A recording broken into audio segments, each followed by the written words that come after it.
അപകടകാരിയായ കാട്ടുപന്നിയെ വെടിവെച്ചു കൊന്നു. പോരുവഴി നരിച്ചിറ ഏലായിൽ നിന്നാണ് കാട്ടുപന്നിയെ വെടിവെച്ചു കൊന്നത്.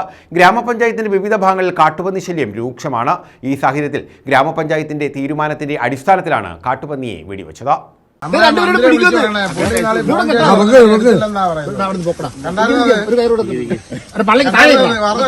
പോരുവഴി നരിച്ചിറ ഏലായിൽ നിന്നുമാണ് കാട്ടുപന്നിയെ വെടിവെച്ച് വീഴ്ത്തിയത്.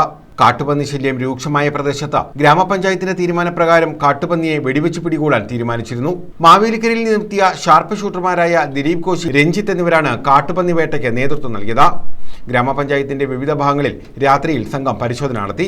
തുടർന്നാണ് നരിച്ചിറ ഏലായിൽ നിന്നും കാട്ടുപന്നിയെ വെടിവെച്ചിട്ടത്. കഴിഞ്ഞ കുറച്ചു മാസങ്ങളായി ഏക്കർ കണക്കിന് സ്ഥലത്തെ കൃഷിയാണ് കാട്ടുപന്നി നശിപ്പിച്ചത്. ഇതിനിടെ നശിപ്പിക്കപ്പെട്ട കാർഷികോൽപ്പന്നങ്ങളുമായി കർഷകർ ഗ്രാമപഞ്ചായത്ത് ഓഫീസിന് മുന്നിൽ പ്രതിഷേധവും നടത്തിയിരുന്നു. ഗ്രാമപഞ്ചായത്ത് president Binu Mangalath, standing committee chairman Rajesh Varavila, panchayat അംഗങ്ങളായ നിഖിൽ മനോഹർ, മോഹനൻ പിള്ള എന്നിവരുടെ നേതൃത്വത്തിലാണ് പഞ്ചായത്തിലെ വിവിധ ഭാഗങ്ങളിൽ കാട്ടുപന്നിയെ വെടിവെച്ചിടാനുള്ള ശ്രമങ്ങൾ നടത്തിയത്.